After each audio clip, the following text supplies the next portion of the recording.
Glad to be here. Glad to be a part of this. And as I always say, good morning, everybody. Our text this morning is going to be starting in Hebrews chapter 4 and verse 14. As I said, I wanted to touch on that this morning. I wanted to say something for today in speaking about our great high priest instead of trying to go an extra hour last Sunday morning. That's cause for groaning and moaning and, oh no, really? He's going to keep us that much longer? No. Just as this writer says that Christ may have compassion on the weak, us preachers got to learn to have compassion on the rest of the congregation, We get up here and adrenaline starts flowing and we get to talking and lose track of time real easy. Nothing meant by that, obviously. It's that wellspring just flowing out, But as the writer of Hebrews is describing how Jesus is greater than all. That's simply the best way to explain it. He's greater than all. We always sing that song, greater than all the world to me. He's greater than all. And he's sweeter than all. But he's greater than all. He's greater than the messengers, the angels. He's bringing forth a greater revelation, the better covenant.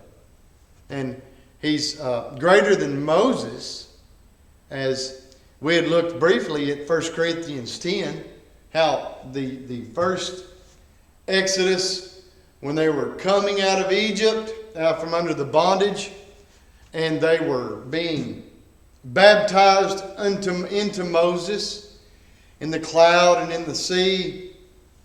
It's described there how they were added to Moses' house. Well, this writer talks about how Moses was faithful in verse 5 of chapter 3. Hebrews 3:5. And Moses was verily faithful in all his house as a servant for a testimony of those things which were to be spoken afterward. Well, that's what we're talking about now, today, when we look back on these things. And what they were going to read or hear if it was read aloud in a congregation. The rest of this letter, this Hebrew letter.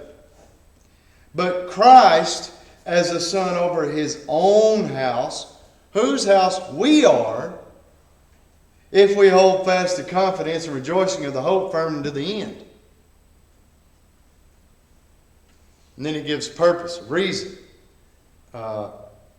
evidence for the things that he just got through saying in in how he is explaining that they could enter God's rest if they would abide in his word. He goes on to explain the rest that he's talking about, and not so much emphasizing the sin that they were partaking in.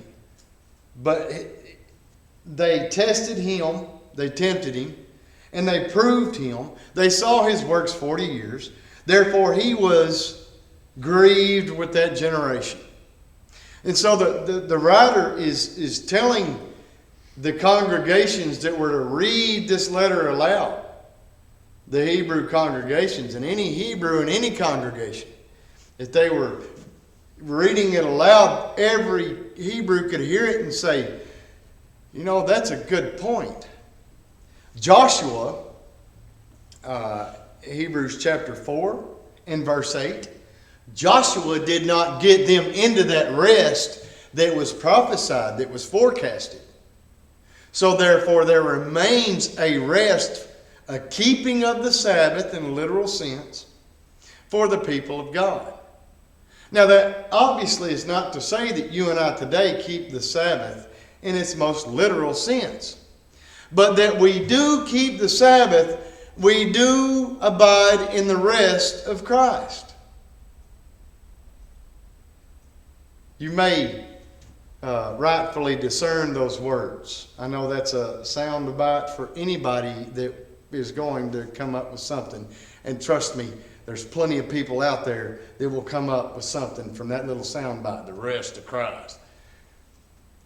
But you know what I mean. As we've gone through this before, Hebrews chapter 4, we've been through this over and over. There was a rest remaining for the people of God. He was speaking of a time that was coming in their generation. Now this letter wouldn't mean a hill of beans to them unless it had to do with their generation. I mean, after all, in chapter 3, he's already described their generation as being 40 years, just like that of the generation that came out of Egypt. You look in the early chapters of Matthew, when Matthew is describing the genealogy and is naming the genealogy, he describes 14 generations, and so on and so forth. That we see a biblical generation could be anywhere from 40 years to 42 years. If you do the math in Matthew, that's not a play on words, by the way, Matthew. But if we see that there's a generation that this writer is writing to, it says, listen, the time I've been running my mouth, and these folks that are seeing this are looking at Isaiah 14 and verse 18. They're seeing this. I'm an idiot. So we need to go to Hebrews chapter 5. And then we're going to back up to Hebrews chapter 4 and start in verse 14. I'm sorry, y'all. I get ahead of myself. So there's a rest remaining for the people of God. And, brethren, today there is a rest remaining for the lost. There is a rest remaining for the lost. A salvation for the lost that abides today and it's going to abide forever. Those that are outside of Christ can enter into His rest in obedience to the gospel. But specifically and locally, contextually, in a local context, time frame wise, these individuals were still looking for that rest to come. And it was coming. And nothing was going to hinder that rest to get there. We look at this and we say, oh my. He was so long suffering with. Do you think of 40 years? They were fresh out of Egypt when they decided that Aaron's going to throw a bunch of jewelry into the fire and out's going to walk this golden calf. And they're all going to bow down and worship it and have an orgy. Did I say that? They're going to have a crazy idolatrous party that they had learned the example from in Egypt. They're going to have this they sat down to eat and drink and rose up to play. They're going to do this. They're fresh out of Egypt when they do this. Well, they continue to make the same mistakes year after year for 40 years. That's why God was so grieved with them, but He was long-suffering with them. Because their clothes didn't wear out. Their shoes didn't wax old. For 40 years. Now they were overthrown. That entire generation, save Caleb and Joshua and their families, they were overthrown in the wilderness. But He was long suffering with them. He abode with them. You know, it's interesting. Somebody asked me, well, I get this question all the time. And my fellow preachers in the Lord's church get this all the time. If all was fulfilled back then, like Luke 24 says, If all of that was to take place, like what is written in Acts 24 and Acts 26, back then, during that generation, Matthew 16, verse 27 and 28, then what abides for us today? We cannot be in the kingdom of heaven because there's still death, there's still sorrow, there's still tears, there's still pain.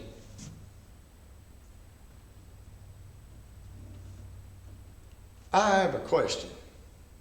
Now, I know the writer of Hebrews says that rest that they were entered into was not the land rest. That was only an earnest, a down payment of what was to come later on in the spiritual sense. We have entered into that spiritual rest, okay?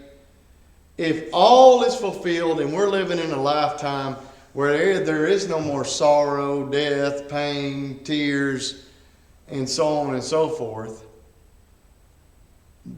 then how in the world is it people are still dying? Christians still suffer from pain, both physical and emotional. Christians still suffer from sadness, grief, sorrow, wailing, crying, lamenting over things, tears. Why is it that the case? Because we fail to recognize that when the New Testament writers say such, they're quoting from an Old Testament prophet, wherein God was going to wipe away all the tears, the sorrow, the pain, and this Hebrew writer himself mentions it. God was going to wipe away all of those things. And the death, the curse of death that the law caused to abound, was going to be eradicated, taken away, not just taken out of the way, but literally taken away completely, so that there would be no more curse of death that the law made to abound. We need to stop and realize that what he was talking about is what the prophet had foreseen and forecasted.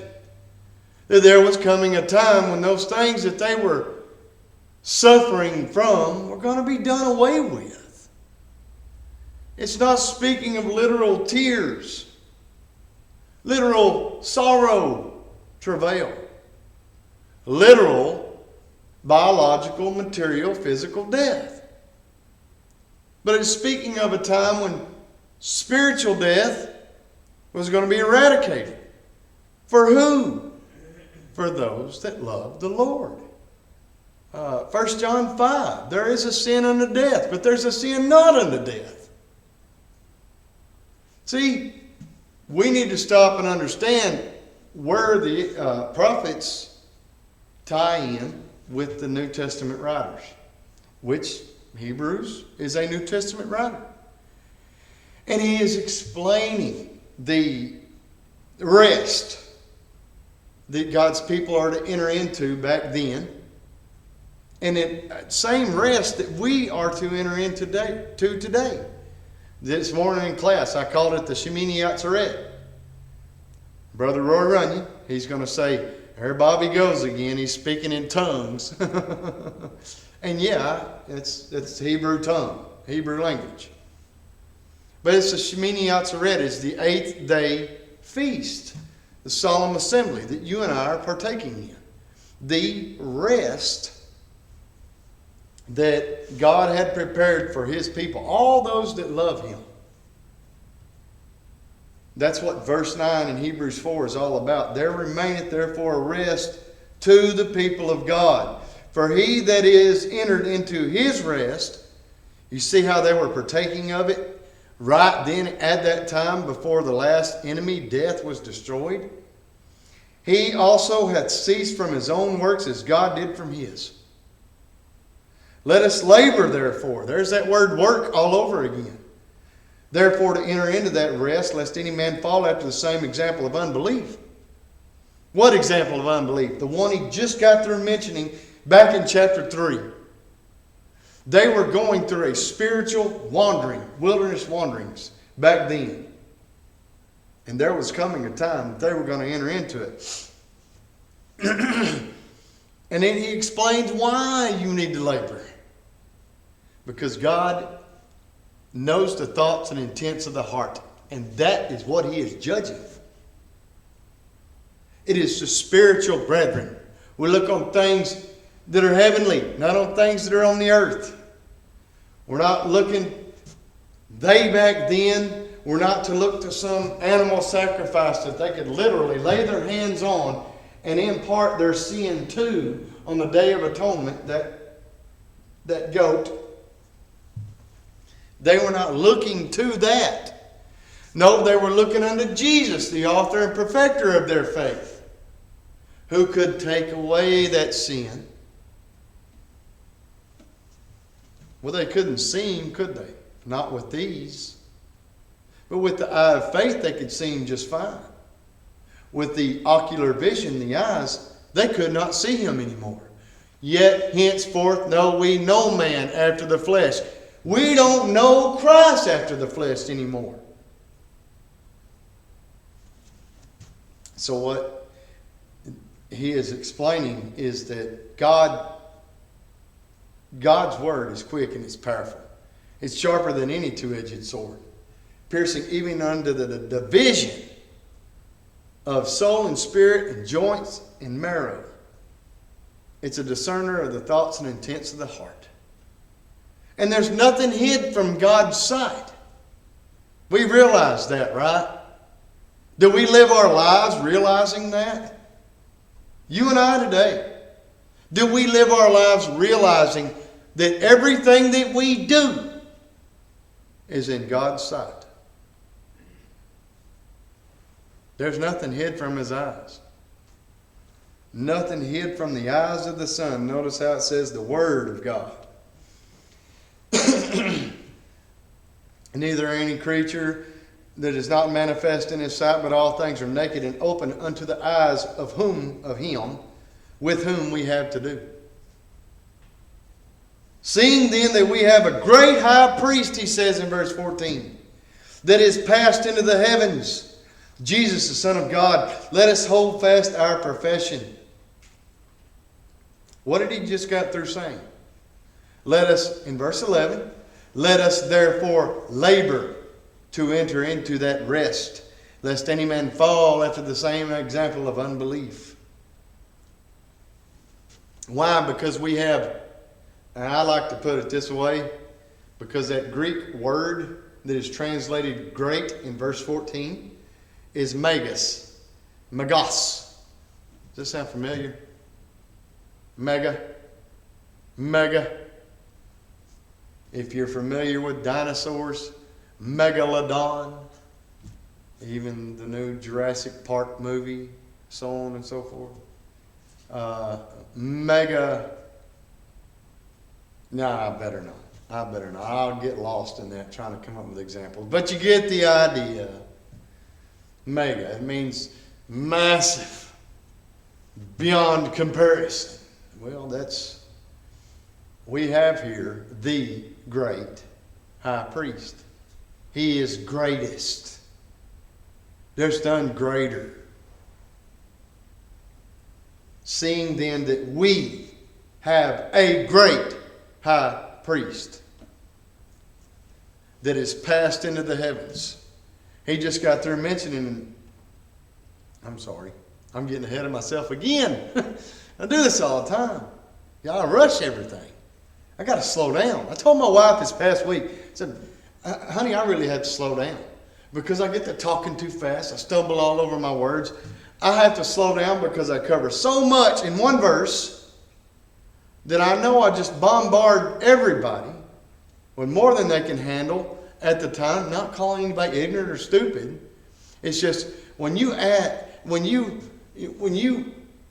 thought under thought under thought under thought under thought, you get lost, you get bogged down. I got to be careful with this. I used to think to myself, man, them preachers ought to slow down. And here I am doing the same thing. So he's saying that they have the greatest high priest. That's how he introduces this. Now back in chapter 2 and verse 17, he says, therefore in all things it behooved Christ. It was necessary for him to be made like unto his brethren, that he might be a merciful and faithful high priest in things pertaining to God, to make reconciliation for the sins of the people. What? If you were paying attention to that phrase, the way he worded that,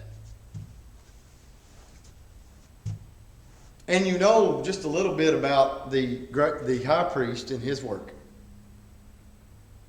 you'll notice that in Hebrews chapter 2 and verse 17, that he's speaking of both priest and sacrifice. Look at how it's worded. Wherefore, in all things, it behooved him to be made like unto his brethren, that he might be a merciful and faithful high priest in things pertaining to God, to make reconciliation for the sins of the people. Helaskamai is what that word reconciliation comes from in the Greek.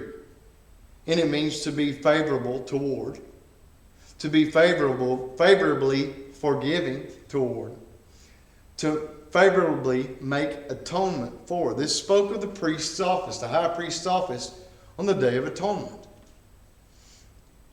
And as I illustrated a while ago, he would, Leviticus 9, Leviticus 16, are these references. He would lay that hand upon that goat's head, Leviticus chapter 16, and he would figuratively transfer all of the sins of the people and himself and his household under that goat's head. The sins done in ignorance. And he would pronounce over that goat all the sins of the people.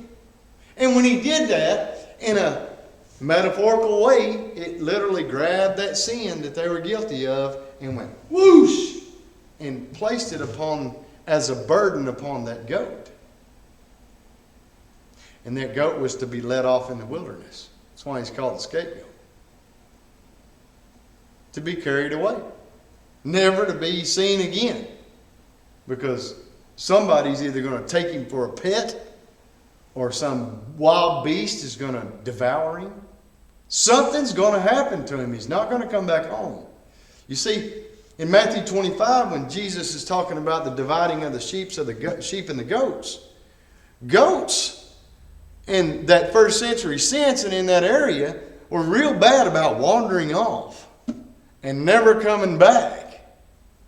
It's said of the song that's based upon the parable of the 90 and 9, that one sheep that's wandered off on the mountains cold and alone, far from the shepherd's care, is out there because he followed some goat. Followed some goat that wandered off into the wilderness and got separated from the goat, and now he's lost. He's without a shepherd. All right? Goats were bad about wandering off astray. And so in that passage, Jesus is painting that picture for them. He's going to separate the goats from the sheep. Those that are still wandering off in sin, wandered far from God. And then those who are holding fast unto the shepherd, the door of the sheepfold. And that goat wanders off, never to come back. He's not going to. So that's the picture that's being painted in that word reconciliation. And I'm rambling. I apologize. But there's so much that, we don't, if we have animals that we raise and eventually we slaughter that animal, like our grandparents used to do with the chickens, we don't stick our hands on that animal's head and pronounce over it all the sin that we've ever done in our life. And then slaughter it and then eat it. We don't do that. So that's something kind of far removed from our minds. Our mindset and mind frame of today This is what he's getting at in verse 14 of chapter 4. We have the greatest high priest that is passed into the heavens. Or, in the New King James, words it this way: passed through the heavens. Jesus, the Son of God. Let us draw, or let us hold fast our confession. You hold on to it, don't ever let it go.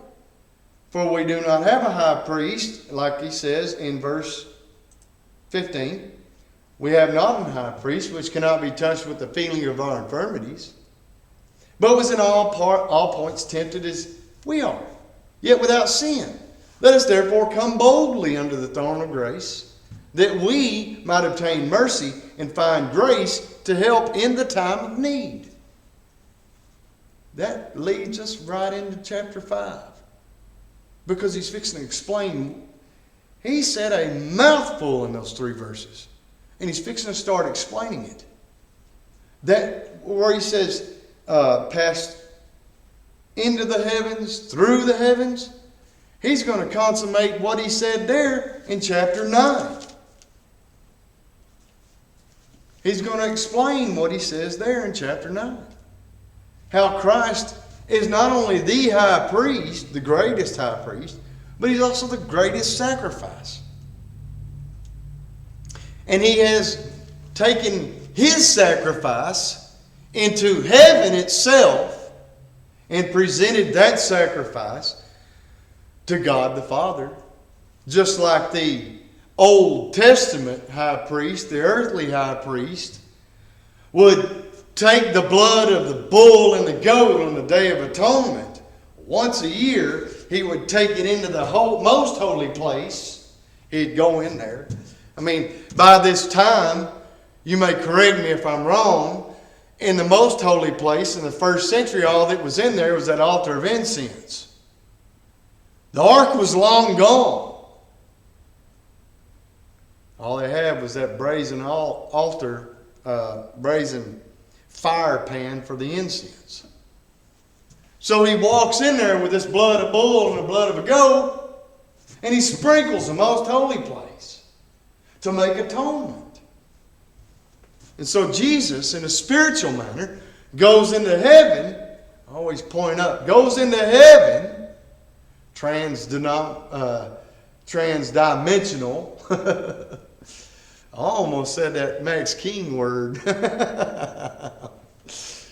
If you know what I'm talking about, that's a pretty good joke. But if you don't, I'm not going to explain. It's a word somebody made up, okay? And anyway, transdimensional. That blood is a spiritual blood. It's not, Jesus didn't take his blood that he shed out on the cross, the white blood cells and the red blood cells, gather it all up, and then go and present it to the Father in a heavenly dimension. No, he didn't. Not that literal blood cells, okay? Not the plasma as it's called in medical circles. But he took what? His sacrifice. And went and presented it to God the Father. All that is contained how he's passed through the heavens, into the heavens, in that one little phrase. And so he's going to spend the next several chapters explaining this and how compassionate Christ is on those. Look at chapter 5 and verse 1. This is the reason for verse 16 of chapter 4. We can come boldly to that throne of grace, because every high priest taken from among men is ordained for men in things pertaining to God, that he may offer both gifts and sacrifices.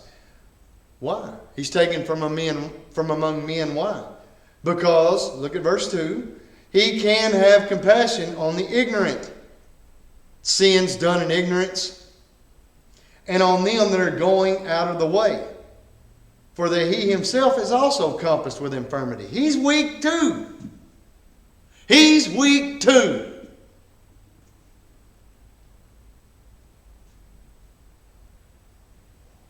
But not Jesus.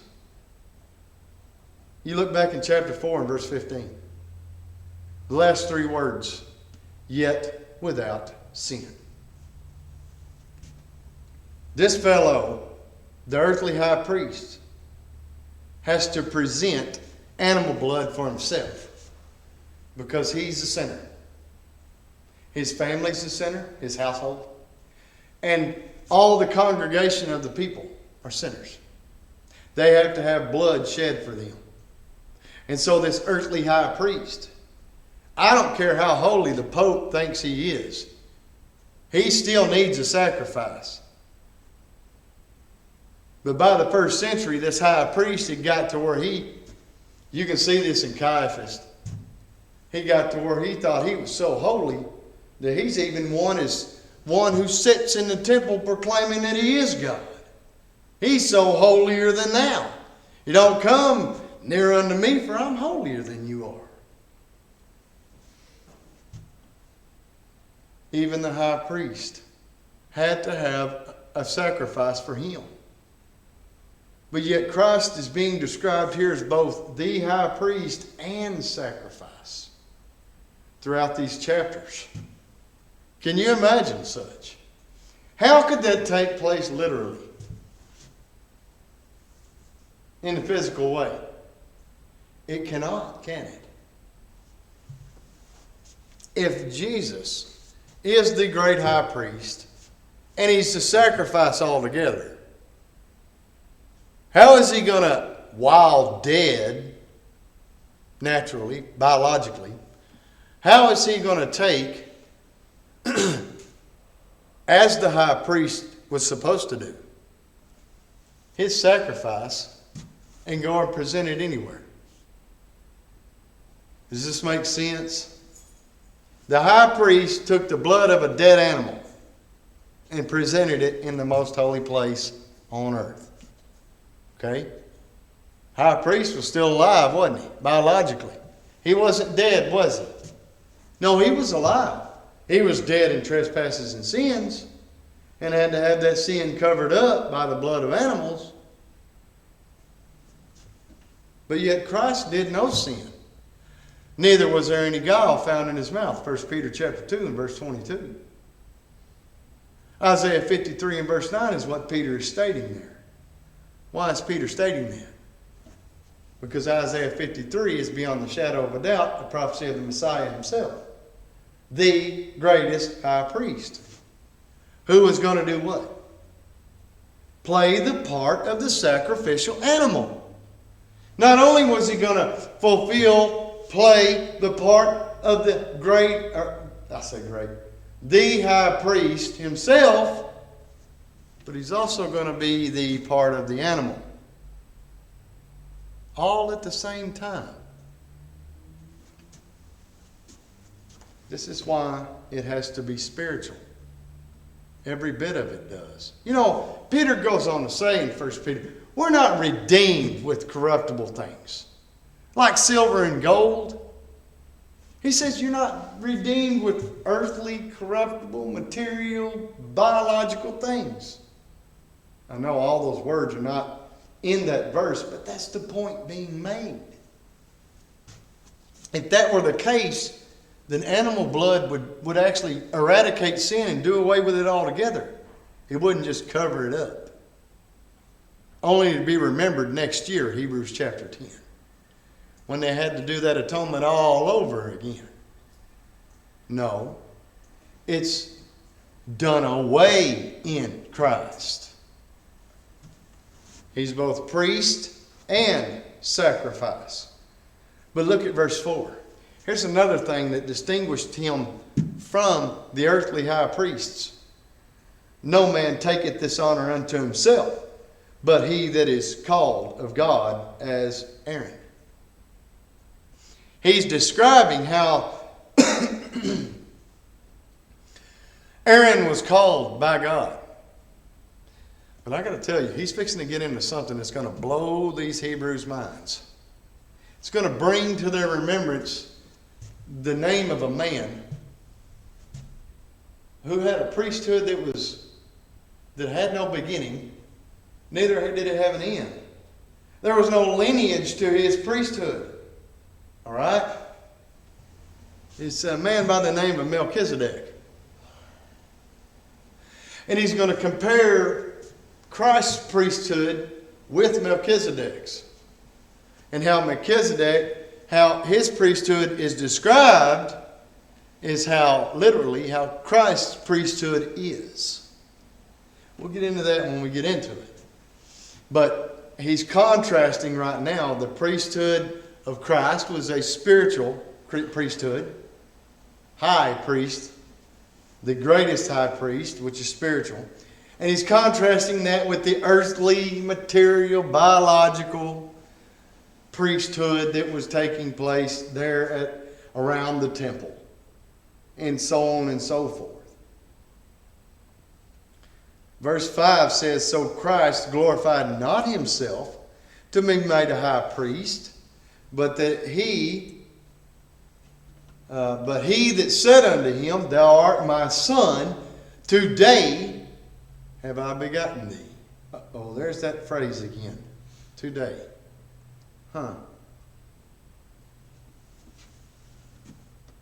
Didn't we say something about that last week? Today, after so long a time, harden not your hearts as in the provocation in chapter 3 and chapter 4. While it is said today, there's that phrase again. Today have I begotten thee. What is that a quotation of? Thou art my son, this day have I begotten you. Today have I begotten you. I will declare the decree.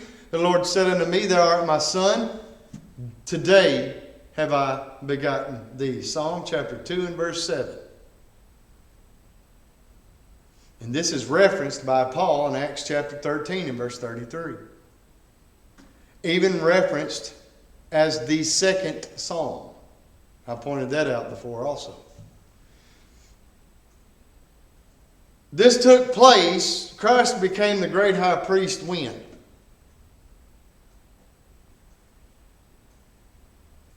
When he raised him from the dead. Acts chapter 13 and Acts chapter 13 where Paul is explaining. But God raised him from the dead, Acts chapter 13 and verse 30.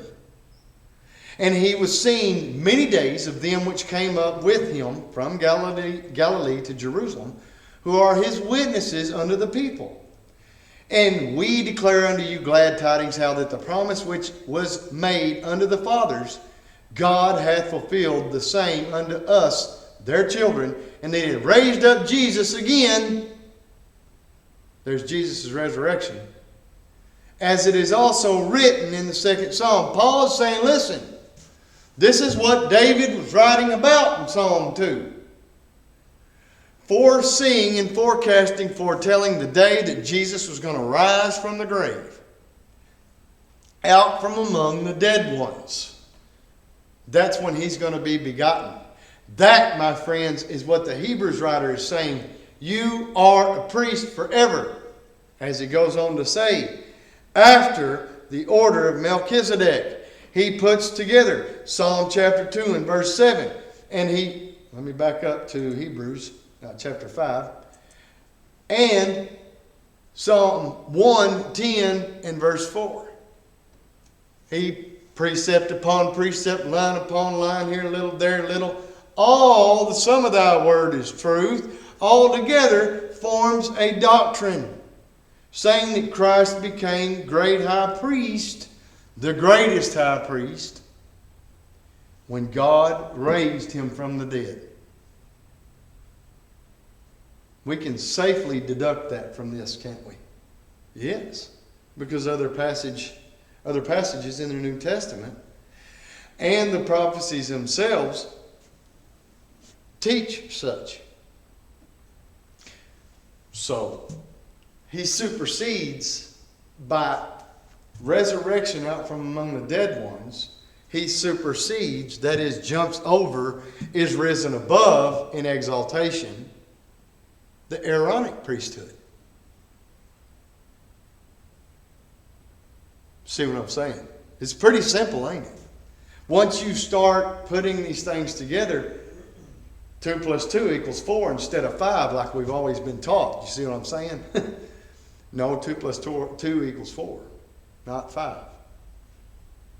Or, some in some place say 2 plus 2 equals 3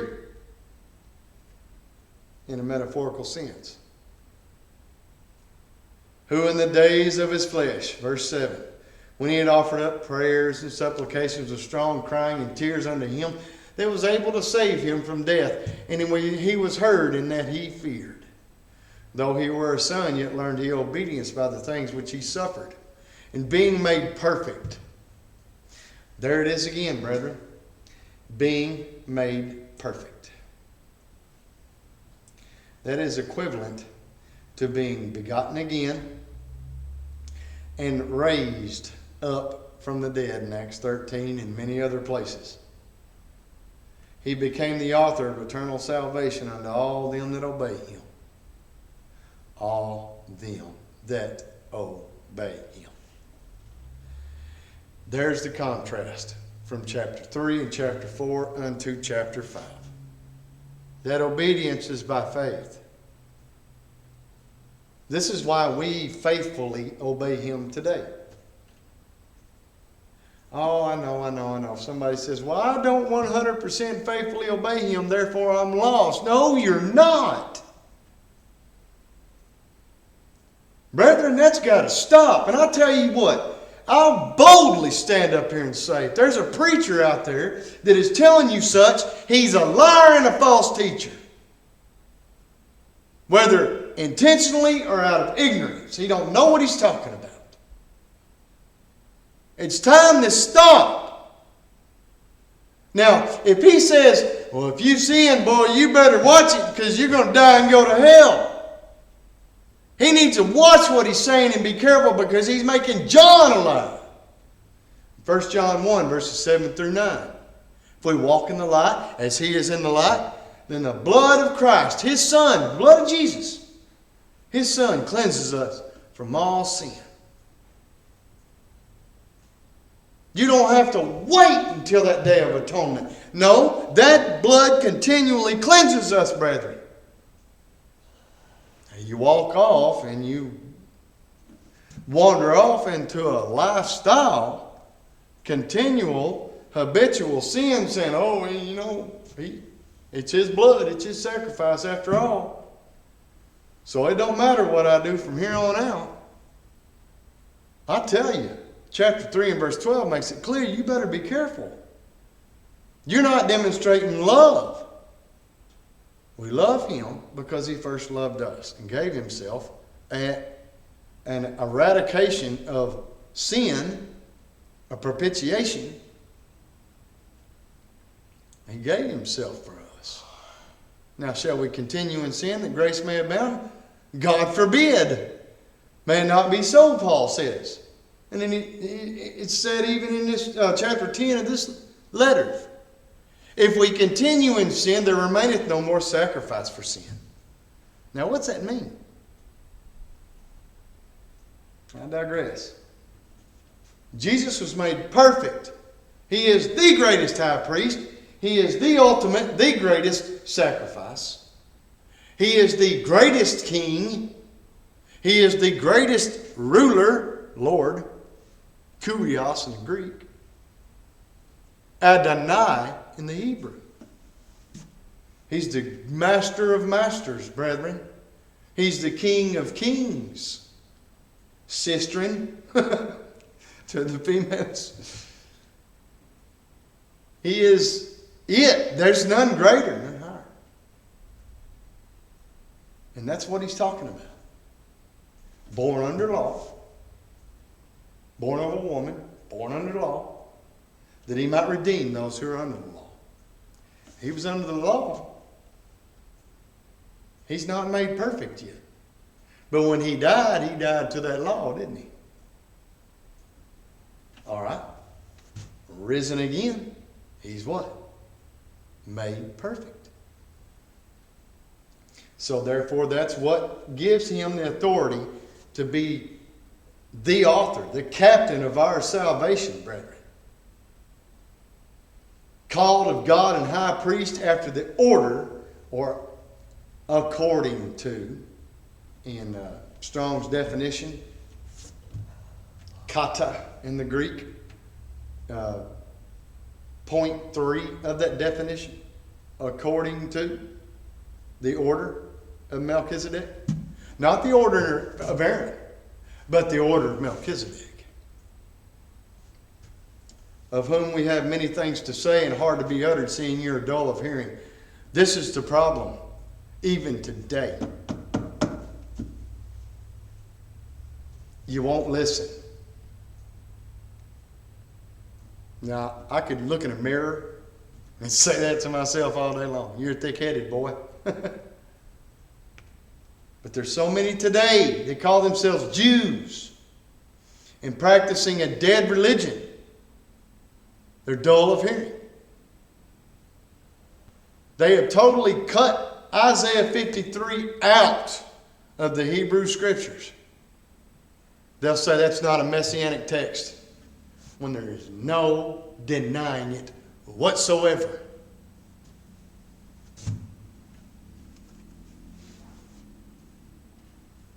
So, I'll leave it with you. You've got it.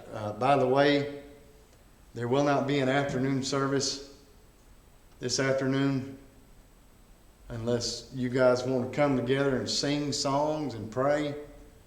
I'm fixing to head back up to Kaimish. I won't be able to make it back in time. So, if y'all want to gather together, we're going to have a service up there, an afternoon service. Dad has some questions, so I've gathered together a study. So, just so you know, there will not be an afternoon service at 4 p.m. We'll conclude our services Wednesday night at 6. So, hey, that's an opportunity to go visit, is it not? Yeah. Go visit another congregation. Hallelujah.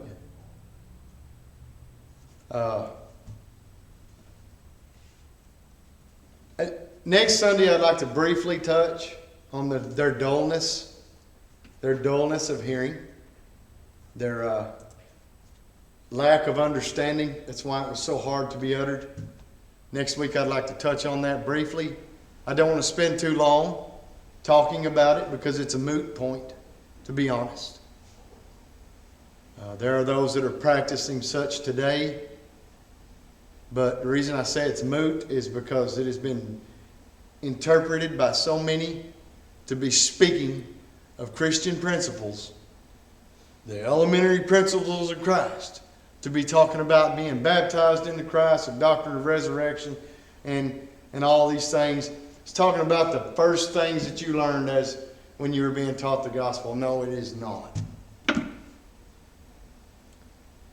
I used to think that, but I don't anymore. Next week I'd like to explain why. What I've found in the Scriptures to describe differently. But until then, if you have a need, we want to address that need in as much as we can. All that we ask is that you don't be a stranger, but you come while we stand and while we sing.